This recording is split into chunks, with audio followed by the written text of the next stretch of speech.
Once upon a midnight dreary, while I pondered, weak and weary, over many a quaint and curious volume of forgotten lore, while I nodded, nearly napping, suddenly there came a tapping, as of someone gently rapping at my chamber door. "'Tis some visitor," I muttered, tapping at my chamber door, "only this and nothing more." Ah, distinctly I remember, it was in the bleak December, and each separate dying ember wrought its ghost upon the floor. Eagerly I wished the morrow from my book surcease of sorrow for the lost Lenore, for the rare and radiant maiden who the angels name Lenore, nameless here forevermore.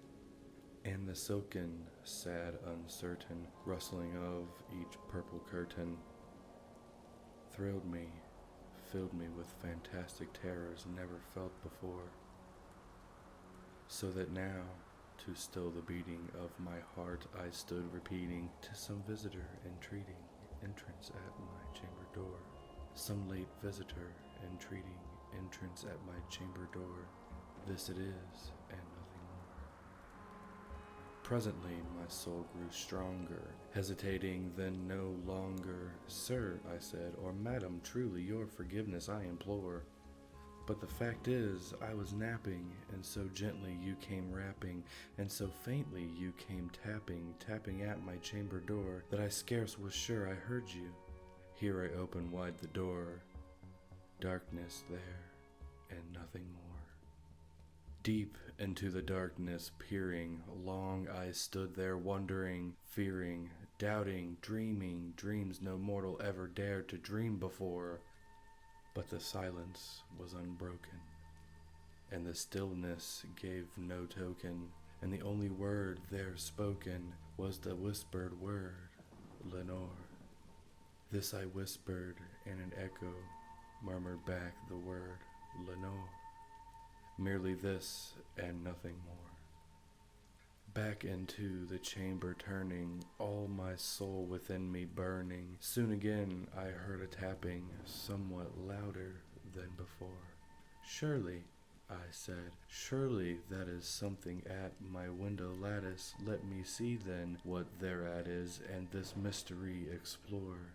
Let my heart be still a moment, and this mystery explore. 'Tis the wind, and nothing more." Open here I flung the shutter, when, with many a flirt and flutter, in there stepped a stately raven of the saintly days of yore. Not the least obeisance made he, not a minute stopped or stayed he, but with mien of lord or lady perched above my chamber door. Perched upon a bust of Pallas, just above my chamber door. Perched and sat, and nothing more. Then this ebony bird beguiling my sad face into smiling, by the grave and stern decorum of the countenance it wore.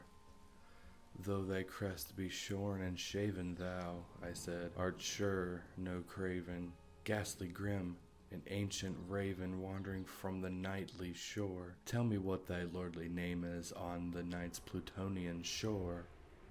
Quoth the raven, "Nevermore." Much I marveled this ungainly fowl to hear discourse so plainly, though its answer little meaning, little relevancy bore. For we cannot help agreeing that no living human being ever yet was blessed with seeing bird above his chamber door, bird or beast upon the sculptured bust above his chamber door, with such name as Nevermore. But the raven, sitting lonely on the placid bust, spoke only that one word, as if his soul in that one word he did outpour. Nothing farther than he uttered, not a feather than he fluttered, till I scarcely more than muttered, "Other friends have flown before. On the morrow he will leave me, as my hopes have flown before." Then the bird said, "Nevermore."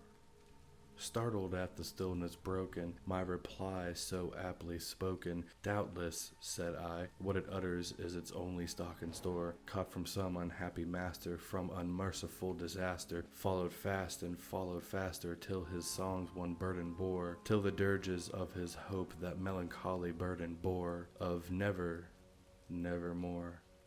But the raven still beguiling my sad fancy into smiling, straight I wheeled a cushioned seat in front of bird and bust and door. Then upon the velvet sinking, I betook myself to linking fancy unto fancy, thinking what this ominous bird of yore, what this grim, ungainly, ghastly, gaunt and ominous bird of yore meant in croaking nevermore. This I sat engaged in guessing, but no syllable expressing to the fowl whose fiery eyes now burned into my bosom's core. This and more I sat divining, with my head at ease reclining on the cushion's velvet lining that the lamplight gloated o'er, but whose velvet violet lining with the lamplight gloating o'er she shall press, nevermore.